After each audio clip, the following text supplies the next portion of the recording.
안녕하세요. 스피치 책방입니다.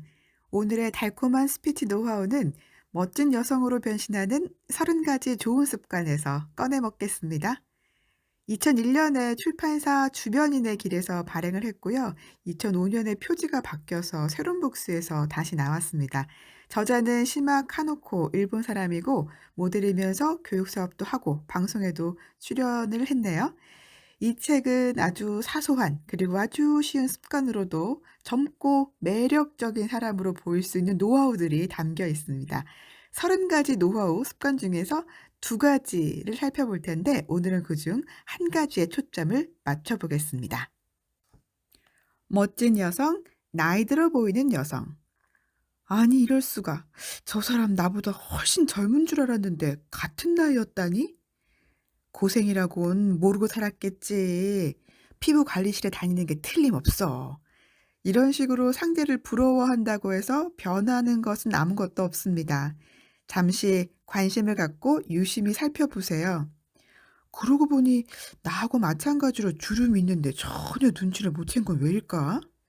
분명 키가 비슷한데 저 사람이 훨씬 커 보이네. 이와 같은 것들은 모두 좋은 지적입니다. 상대와 어디가 다른가를 발견하는 것은 앞으로의 전진을 위한 첫걸음이기 때문입니다. 그 다음으로 알고 싶은 것은 왜 다른 걸까? 어떻게 하면 그렇게 될 수 있을까? 하는 것입니다. 하지만 이것은 상당히 어려운 문제입니다. 다르다는 건 알겠는데 왜 그런가? 어떻게 하면 그렇게 되는지 모르겠다는 경우가 대부분입니다. 그렇다고 해서 비관할 필요는 없습니다. 바로 이런 문제 때문에 저와 같은 전문가가 필요한 것이니까요. 단지 겉으로 봐서 젊어 보이는 것뿐이라면 피부관리실에 다니거나 메이크업으로 결점을 감추든가 성형외과의 문을 두드리는가 하겠죠. 돈만 있으면 얼마든지 젊음을 되찾을 수 있는 세상이 되었으니까요. 하지만 진정으로 멋진 변신을 이루려면 단지 겉모습만이 아닌 내면의 아름다움이 존재하느냐 아니냐가 더욱 중요한 것이 아닐까요? 그것은 정말이지 아주 작은 것에서부터 생겨나는 차이란 사실을 이 책을 읽으면서 깨닫게 될 것입니다. 아주 조금 신경 썼을 뿐인데 이렇게나 달라지다니. 나도 모르는 습관들이 나이 들어 보이는 원인이었어. 눈으로 봐서 짐작되는 여성의 연령은 30대 후반부터 조금씩 그 차이가 나타나기 시작하여 젊음을 향해 갈지 노화로 향해 갈지의 기로는 40대 결정된다고 합니다. 하지만 나이가 많더라도 결코 포기해서는 안 됩니다. 그 사람 자신의 발견과 노력 여하에 따라 얼마든지 만회할 수 있으니까요. 그럼 먼저 별다른 이유가 있는 것도 아닌데 왠지 늘 생기발랄하고 매력 있는 여성으로 보이는 사람을 떠올려 보세요. 그 사람이 다른 사람과 어떤 부분이 다른지 그 비밀을 발견하는 것부터 시작하기로 합시다. 샤프한 인상을 주는 사람, 나이 든 인상을 주는 사람. 바디라인. 우선 멋지다고 생각하는 사람의 바디라인부터 관찰해 보세요. 바디라인이라고 해서 허리가 잘록하다든지 하는 균형 잡힌 몸매를 말하는 것은 아닙니다. 허리를 곧게 쫙 펴고 있지 않습니까? 등줄기와 후두부의 라인은 어떨까요? 똑바릅니까? 두 다리는 어떻습니까? 벌리고 있습니까? 아니죠. 가지런히 모으고 있지요? 걸을 때는 똑바로 앞을 향해 재빨리 걸으며 의자에 앉을 때는 등받이에 기대지 않고 몸을 세우고 있습니까? 종합해 보면 이런 것들에는 모두 직선이라는 공통점이 있습니다.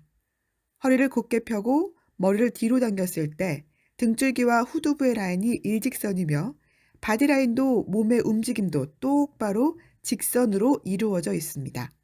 이것이 생기발랄한 인상을 주는 비밀입니다. 왜 그럴까요? 등의 근육은 나이가 들어감에 따라 약해지기 때문입니다. 점점 머리를 지탱하기 힘들어져서 등이 굽고 머리가 앞으로 숙여지게 됩니다. 허리도 약해져서 엉덩이가 튀어나옵니다. 벽이 있으면 기대고 싶어지고 다리가 힘없이 벌어지며 움직임도 둔해집니다. 즉, 바디라인과 몸의 움직임이 근육의 노화로 인해 곡선화되는 것입니다. 이 때문에 나이는 젊어도 전신의 인상이 흐물흐물한 곡선으로 이루어진 사람은 늙어 보이게 됩니다. 그럼 어떻게 하면 젊고 생기 발랄함을 표현하는 직선 라인으로 만들 수 있을까요? 근육의 쇠퇴는 어쩔 수 없겠지만 자세나 동작의 간단한 요령만으로도 직선 라인을 만들 수 있습니다. 언뜻 보았을 때 등을 구부리고 벽에 축 늘어져 기대고 있는 곡선이 많은 사람과 등줄기를 펴고 "뭐 마실래요? 맥주?" 하고 시원시원하게 움직이는 사람 중에 어느 쪽이 더 젊은 느낌이 들까요? 무게 중심의 위치. 다음으로 걸을 때의 시선에 주목해 봅시다. 젊은 사람의 시선은 앞으로 향할까요? 아래로 향할까요? 씩씩하게 앞을 향해 걷습니다. 발걸음은 가벼우며 결코 터벅터벅 소리를 내지 않습니다. 시선이나 동작, 패션은 별개의 것으로 보이지만 이런 것들에도 공통점이 있습니다. 즉, 무게 중심의 위치가 위쪽에 있다는 겁니다. 노화와 더불어 점점 지구의 인력에 거스를 수 없게 되면 무게중심은 자꾸만 아래로 처지게 됩니다. 고개는 앞으로 수그러들고 어깨는 처지고 등과 허리는 굽어 걸음걸이까지 힘겨워 보입니다.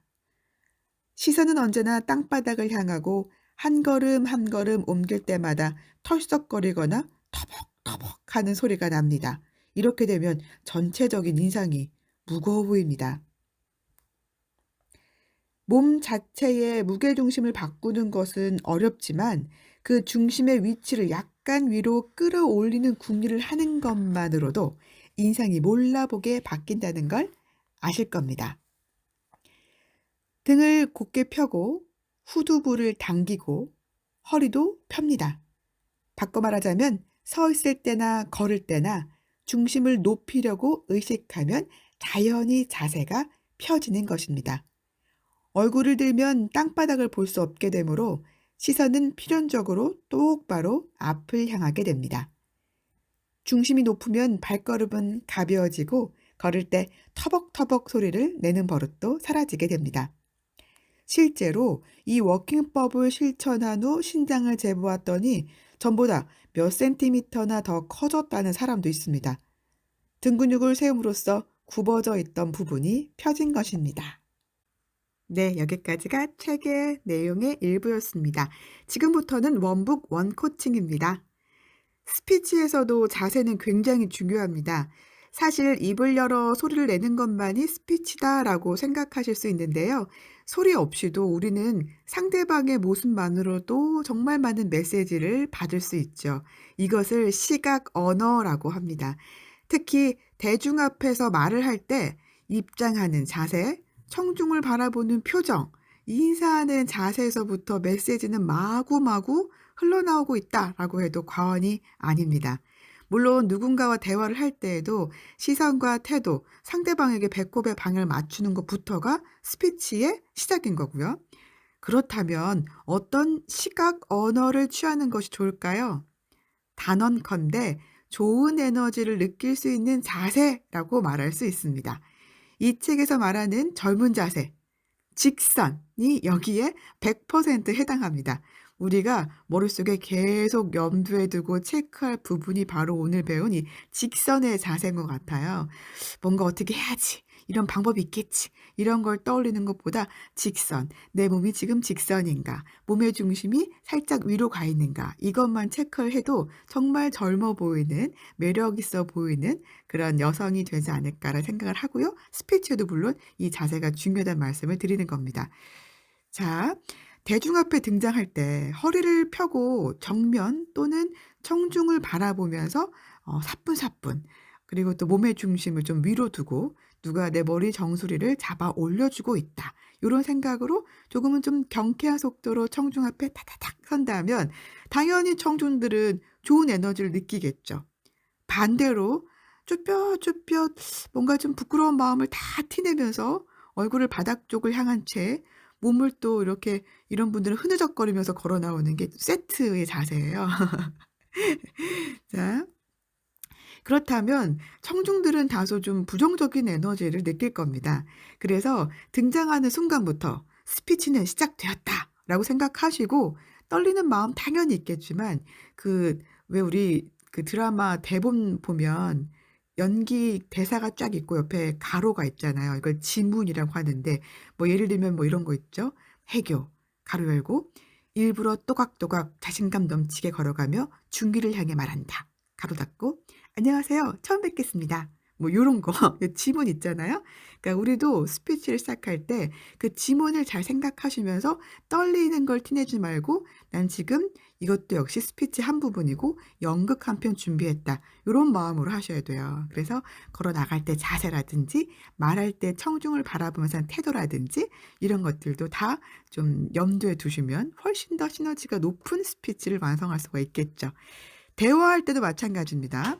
영향력 있는 대화, 그러니까 주도권을 가지고 있는 대화를 하려면 사실 말을 많이 뭐 기술적으로 하는 것보다 잘 들어주는 게 훨씬 더 중요한데요. 이때에 들어주는 자세가 또 중요하죠. 다 아시는 것처럼 눈 맞춤은 기본이고 그리고 중요한 게 바로 상대방의 배꼽과 나의 배꼽의 방향을 바라보게 한다는 생각으로 몸의 방향을 맞추는 것도 정말 중요한 포인트입니다. 배꼽 방향을 맞춰 주었을 때 본능적으로 상대방은 '아 내 얘기에 공감해 주고 있구나. 경청해 주고 있구나.'를 좀 느낄 수가 있게 되는 거고 실제로 '배꼽의 방향을 맞춰 줘야겠다.' 이렇게 노력하는 것만으로도 상대 이야기가 훨씬 더 잘 들어와요. 예 집중하게 되는 거죠. 몸의 방향은 속일 수가 없다고 합니다. 말은 속일 수 있어도 몸의 방향은 속일 수 없다. 그래서인지 요즘에 그 소개팅 남녀 뭐 리얼 연애 프로그램들 많잖아요. 이때에 보면 뭐 말은 다른 사람한테 관심 있는 것처럼 하지만 배꼽의 방향이 교묘하게 진짜 본인이 마음에 들어하는 사람 방향으로 향해 있어요. 전문가들이 그런 것도 막 봅니다. 자 오늘은 멋진 여성으로 변신하는 30가지 작은 습관에서 젊은 자세, 직선에 대해서 그리고 이 직선 자세가 스피치에서도 왜 중요한지에 대해서 맛있게 꺼내 먹어 보았습니다. 저도 요즘 식탁에서 밥 먹을 때 자꾸 그 다리 한쪽 의자에 딱 올려 놓고 허리 둥글게 말아 가지고 팔 한쪽 딱 그 무릎에 걸쳐 놓고 수저질을 했는데 이 모습을 떠올려 보니까 너무 나이 들어 보이는 자세였네요. 오늘부터 직선의 자세로 네 변화를 줘야겠습니다. 스피치 책방이었습니다.